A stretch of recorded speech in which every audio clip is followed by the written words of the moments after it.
Welcome, my darlings, to my humble chateau. Please make yourself very comfortable. Relax your mind and release your imagination to me. I will bring you a story to entrance and entertain. Perhaps a frightening one. Perhaps a steampunk. Perhaps a bit of mythology. Anyway, sit back, enjoy, and subscribe to me.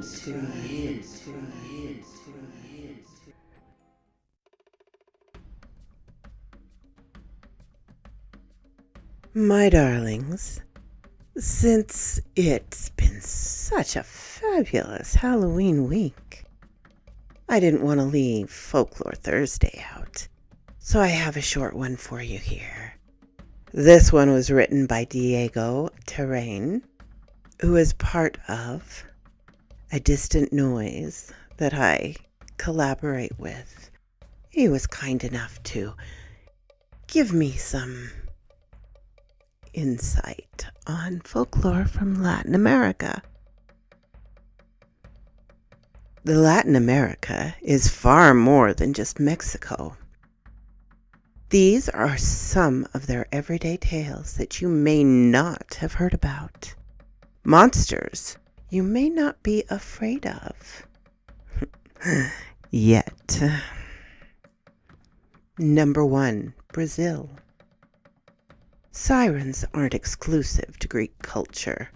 The Brazilian siren, called Lara, originated in the indigenous Tupi and Guarani mythology. She is young and beautiful.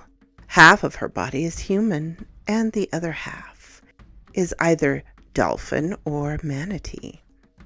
She would lie on the rocks and sing to lure young men, so she could drag them down into the depths of the sea to be with her. Unlike sirens from other cultures, this actually wasn't the worst fate that could befall young men. The Iaras would care for their needs forever. Also, they're very pretty things. 2. Central America. El Carajo. This tale is known in all of Central America. Depending on who you ask, there is anywhere from 1 carajo to 2 or even 3 carajos. The black carajos is evil and wants to hurt and torture.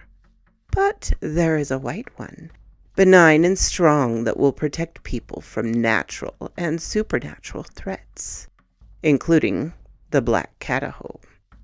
There is also a gray one, who watches out for orphans and abandoned children.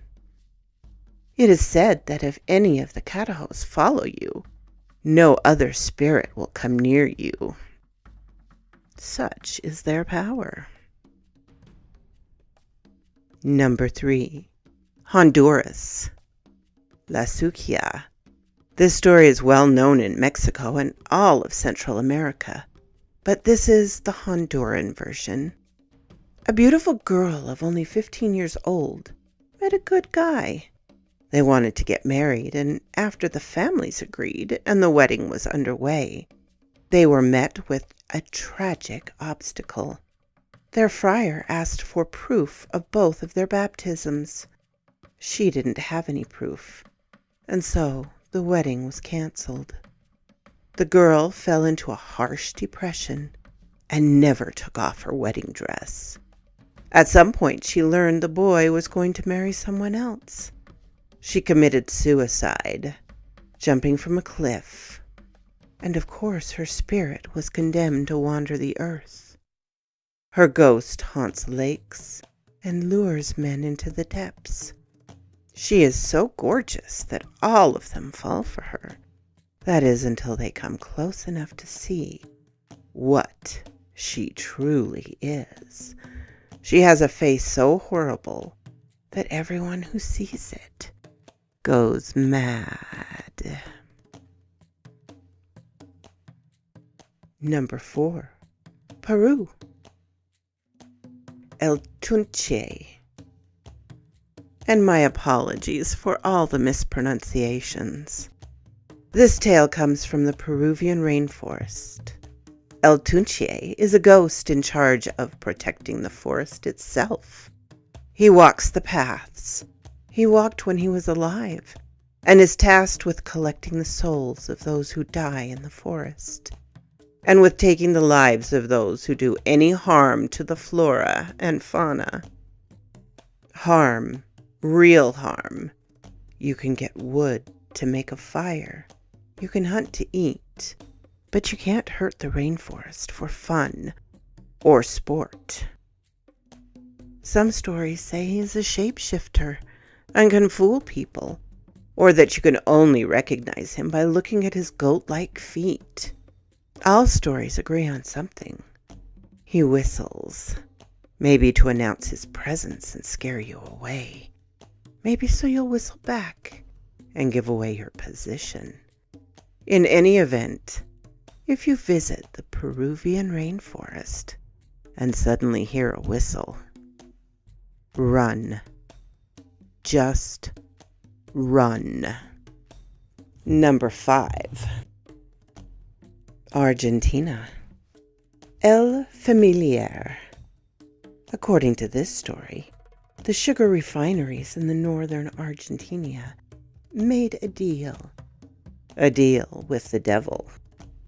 As it happens, every 15 years or so in Argentina, an economic catastrophe was closing in. A deal was made so the refineries could survive. Once a year, they were to deliver a soul. El Familiar was sent to deliver and collect it. This spirit is usually depicted as a headless dog dragging a heavy chain around its neck. Contrary to other myths, it was possible to protect oneself against El Familiar. A blessed crucifix would scare the demon dog away. So quoth this raven. If you liked my story, my darlings, please hit the little like button so that I know.